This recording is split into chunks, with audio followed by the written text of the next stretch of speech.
Right now at 10, a big convoy of around 600 trucks rolls through Joplin. We'll tell you why. Plus, volunteers from various Carthage organizations came out to beautify the city. I'm Bronte Sorotsky with how they plan to do this, one house at a time. Also, Cox Monette is working to help the community feel better, one test at a time. And we're heading to Lamar for the annual Wyatt Earp Fall Fest, honoring a part of the community's past. The four states' most watched news starts now. Four-staters lined the streets of Joplin this evening to catch a convoy of 600 big rigs rolling through town. The one and only world's largest truck convoy is a fundraiser for Special Olympics Missouri and also a one-day celebration of the people behind our nation's trucking industry and our local law enforcement heroes. The convoy kicked things off at 6 p.m. when it left four state trucks and was assisted by members of the Joplin Police Department and the Missouri Highway Patrol. After traveling a set path through Joplin, the convoy wrapped up at Cunningham Park. A Carthage organization is revitalizing local homes and giving the community a major facelift. KOAM's Bronte Sorotsky tells us how they're using volunteers from area groups to accomplish this task. Central Avenue and Baker Boulevard in Carthage is essentially the entrance to the city. It's kind of the front door, if you will, with people coming, off of the highway into town. And Vision Carthage wants to revitalize, restore, and beautify it, house by house. Last fall, we actually worked on the other side of the street, and now this fall, we wanted to complete that. We've had the trees trimmed, and we meet with every homeowner. They come out and help generally. So, volunteers from the National Honor Society, Boy Scouts, and Habitat for Humanity spent their Saturday beautifying lawns in Carthage. And then, of course, just the Vision Carthage volunteers that follow us and just love to help out in any way they can. Those who came out to volunteer at the workday said they did so to help improve their own community. Well, to be honest, it makes other people's lives easier as a part of, getting out. This work not only adds beauty to Carthage, it also benefits those in need of these services. What I'm finding is, most of the people that we interact with, the property owners, are either elderly, many of them are disabled, and so many of them as well are just overwhelmed, Most of them haven't had, any sort of minor landscaping, so the landscaping really beautifies in ways that just make it a lot prettier. Some people don't have the ability to do that, with all COVID going around, and some people might just don't like being outside. That's what we're here for, we like to help people. And they're trying to help the community one lawn at a time. In Carthage, Bronte Sorotsky, KOAM News. The Vision Carthage says they're always looking for volunteers, and if you're interested, you can go to their Facebook page, Vision Carthage, for more information. Cox Hospital in Monette held a community wellness event trying to get folks out to check up on themselves.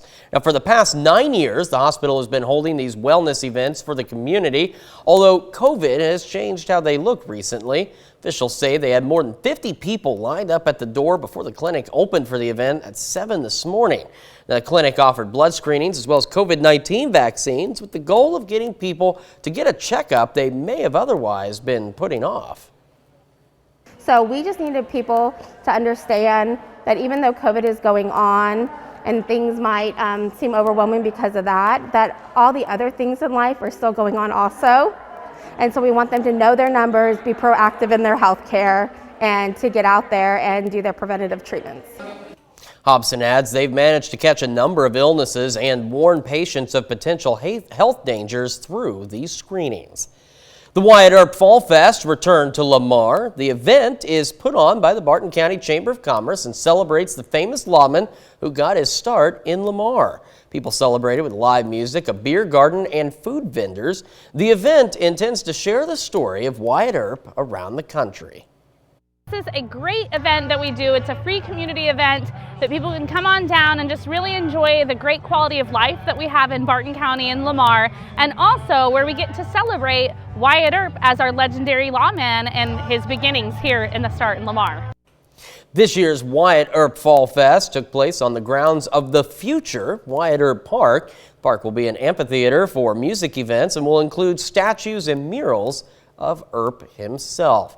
Number of outdoor events today. Beautiful weather for that. Nick Kelly joins us. Yeah, just about for everything outside, Chris. Mother Nature cooperated with us on our first Saturday of the fall season. Still looking quiet from 7th and Range Line, but the numbers started out chillier than I anticipated, to be quite frank. 52 in the morning, but a nice jump to 79 degrees, which is actually where we should be topping out at this point in the month of September. And we did it with a lot of dry air in place and mostly clear skies that we're still seeing all across the entire four-state region. That's because of high pressure. Even though it's working across the southern Ozarks of Missouri, it's going to start cranking that south wind into gear as we go into tomorrow. In the meantime, though, it's getting kind of chilly. Mid to upper 50s popping up in some spots, lower 60s elsewhere. But I think most of us will gravitate toward the mid to upper 50s. I think Joplin bottoms out at 59. And a quick look at tomorrow, Chris, shows us quite a bit warmer with highs around 89. We'll see if this is a trend that'll hold for the week ahead here in a bit. All right, Nick, thank you. A Missouri woman is recovering from injuries after a dog attacked her in a Ferguson neighborhood. Her neighbor, a police officer, happened to hear the attack Wednesday and called in his own dog for backup. Gabriella Vidal reports. It's a memory that still remains far too gruesome and vivid for Catherine Rose. And I'm trying to stay strong, but it's so hard. On Wednesday afternoon, she was attacked by a neighbor's dog right outside her home. My fingers ate up so bad it's deep down, close to the bone, to where I have to go to a surgeon. Screaming for her life. I mean, the worst scream I ever heard. It was a blood-curdling scream. Neighbor and Ferguson officer Drew Kennedy and his four-legged partner sprung into action. And I grabbed my robe because I was in my underwear, and I go running out the door. And by the time I got to her, her son Reggie had a broom and he's trying to hit the dog. I didn't feel safe discharging my weapon with her arm in this dog's mouth. Kennedy then ran to get Ozzy. I came back to my front door, said, "Ozzy, get him." And he knew exactly what to do. He went straight for that dog and he hit that dog full force, getting that dog to release her arm. Ozzy kept fighting the neighbor's dog for over 20 minutes before that dog's owner came out to try to restrain him. When Pancho first let go of Ozzy, he turned around and grabbed his own owner, bit his own owner in the calf. This dog is super aggressive. And why the door was left open for him to get out, I don't know. One of the owners of the dog who started the attack declined to speak on camera, but tells News 4 they are grateful Kennedy and Ozzy got involved to help Rose. They have since put their dog down after the attack and because of the injuries he sustained, while Ozzy also sustained serious puncture wounds. Yeah, you're a lifesaver. This good boy is in good spirits, receiving rubs and pets fit for a hero. Thank God for Drew, the police officer, to stay next door to me and his dog. His dog saved my life. I'm a very proud papa. Ozzy himself is not a police canine, but his owner says he's been trained to obey commands and defend their home. And we take this time now to honor one of our many four-state heroes. Lance Corporal Patrick Beetler is serving in the Marines and is currently stationed in Japan. He's received a number of medals and commendations during the past 9+ years he's been in the Corps. His hometown, Lamar. And we're proud to recognize Lance Corporal Patrick Beetler, tonight's four-state hero.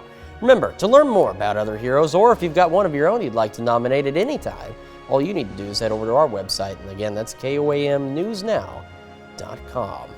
We'll still ahead on the KOAM News at 10. President Biden's infrastructure plans, a major part of his agenda, are at risk. And it's both Republicans and Democrats who are opposed.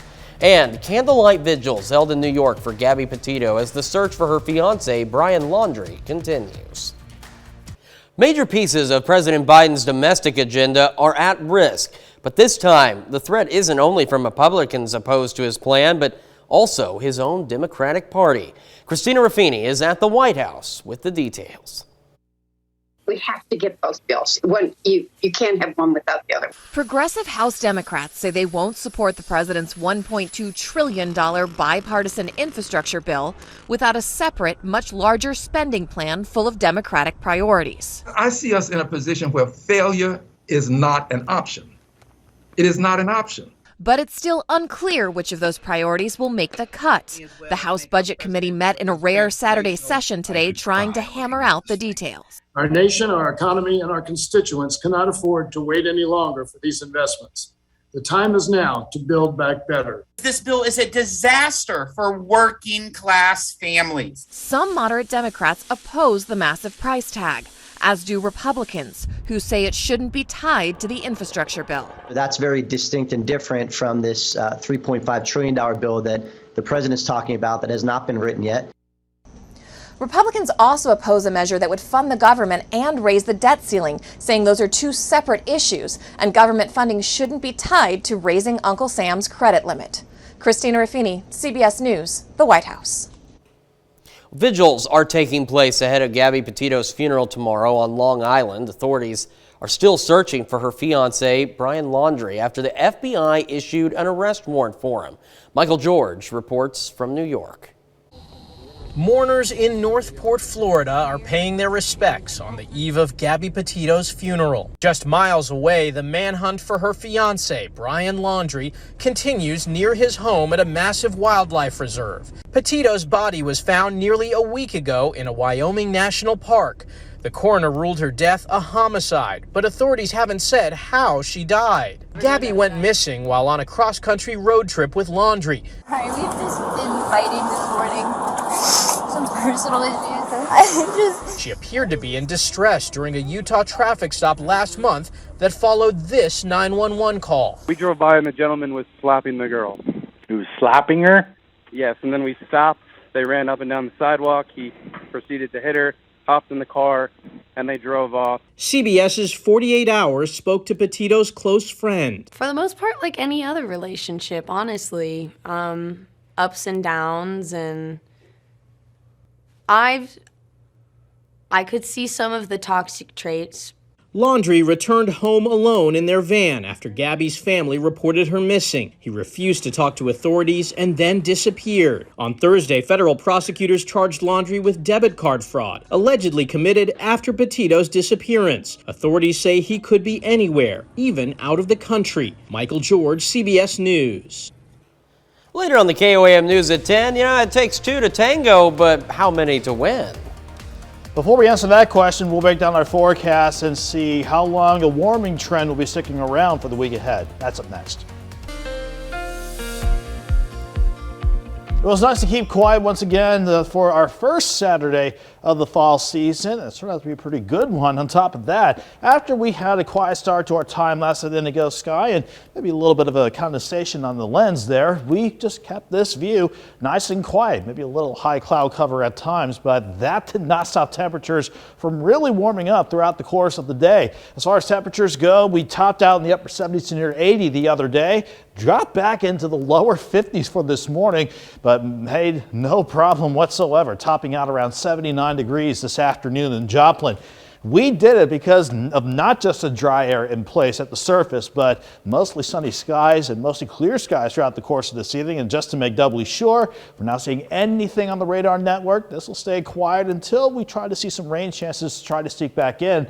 I think by the time we head into Wednesday of the coming week. In the meantime, 7th and range line, that's about as quiet of a shot as we can give you. 58 in Joplin, a calm breeze, but that dew point starting to climb back up. It's in the lower 50s now, and that dew point is sitting at 81%. And temperatures have gotten quite chilly after we hit the top of the 10 o'clock hour. We're seeing some more mid to upper 50s on the Missouri side, while those of us west of 69 are trying to hold on to some readings in the 60s, but everyone will drop back into the mid to upper 50s as we go through the rest of the night, with nothing at all to worry about on the Skywatch storm tracker. We're staying quiet because of high pressure working over south central, eventually southeastern parts of Missouri.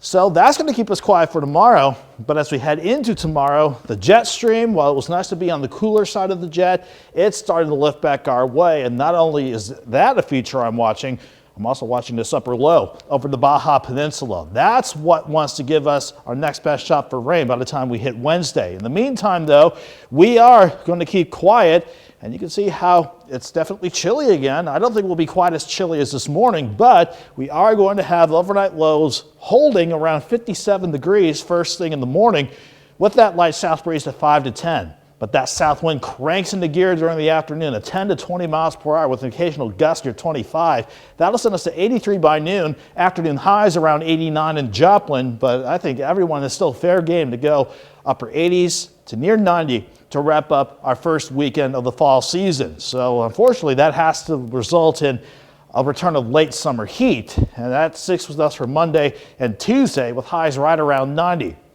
You could twist my arm and saying maybe there's a slight chance for a random storm Tuesday, but with this upper low coming at us from the southwest, I think that's going to be our next best shot for any scattered thunderstorms Wednesday, and with the system trying to hold on as we go through the rest of the week. You can see how temperatures look for the rest of the stretch, though. 89 on Sunday, 91 for Monday. We'll go 90 degrees for Tuesday afternoon. Again, Chris, you could argue maybe a slight chance for a stray storm or two, but again, we're going to hold off on any rain chances until we get into Wednesday.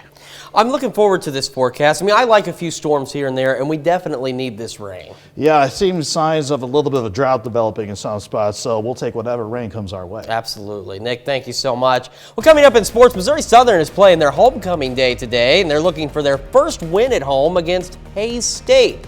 We've got those highlights next, plus Pitt State also at home, aiming for back-to-back wins against Emporia State.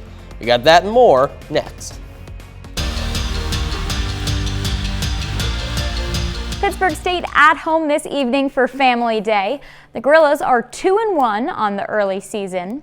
Tonight, PSU searching for their first home win against Emporia State. Big start for Pittsburg High School product Elijah Harris. Harris on the receiving end of the deep ball from Max Sexton sets the Gorillas up deep in ESU territory. Tyler Adkins finishes the drive with a short touchdown run. Pitt State goes up 7. More from Harris in the first. Sexton looking for him down the far sideline. 32-yard connection for the score. The PSU gets the lead to double digits. Emporia responds here. Braden Gleason avoids pressure. He finds Tyler Common.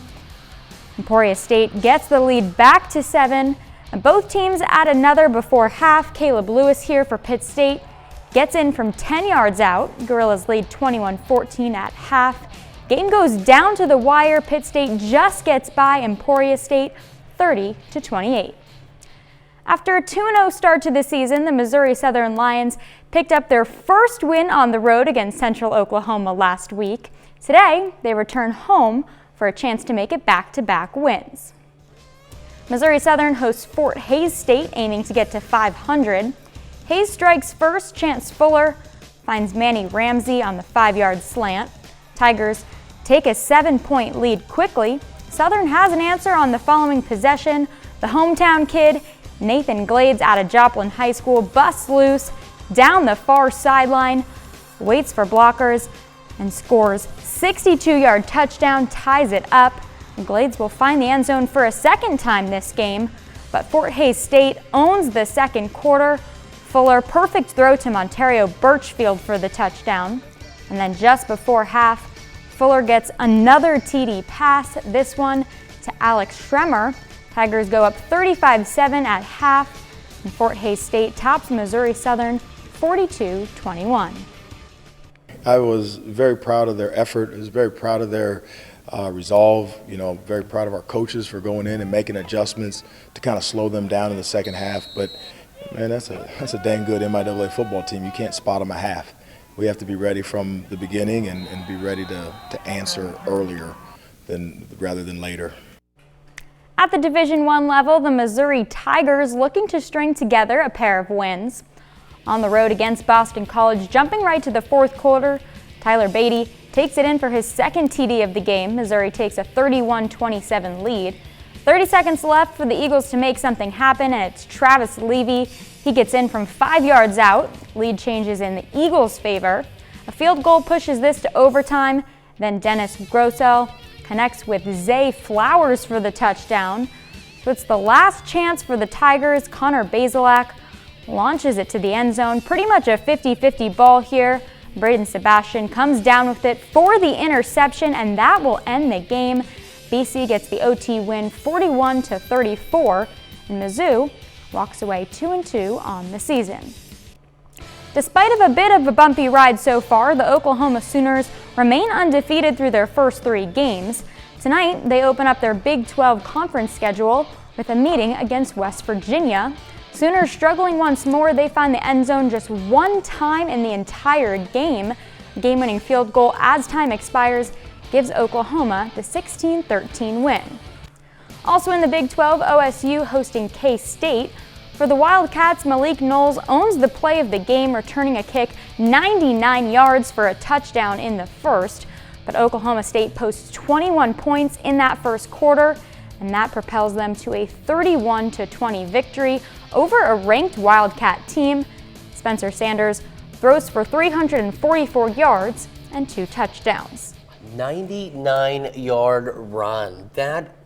How do you do that? That's full field, like sprinting. That's impressive. And dodging everybody on the way from one end to the other. Right. Shame that couldn't have given them the momentum to kind of come out with the win. Yeah, that'd be inspiring to me. So, right. But hey, there's always next time. Right. And the Cowboys are a good team. That is true. That's very true. Danny, thank you so much. We're going to be right back. Well, check this out. The final of one of the most important tango events in the world happening in Argentina today. And for the first time, the Tango Festival has the famous Buenos Aires obelisk as its background.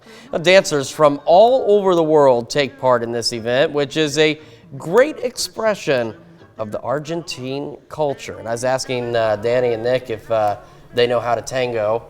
They don't. Neither do I, unfortunately. So we were hoping to bring you the 4 states' most important tango event, but we can't tango. So yeah, I'll have to wait for Dow or even Jacob to probably show us how it's done. I'm sure that they are excellent tango dancers. Yeah. Something we're doing a little bit of a tango with is these temperatures. Yeah, we enjoyed fall today. It's going to feel like late summer again by tomorrow, though, with highs around 89 degrees, near 90 Monday and Tuesday. But I am watching our next wave. That'll bring us our next best shot for any rain by Wednesday.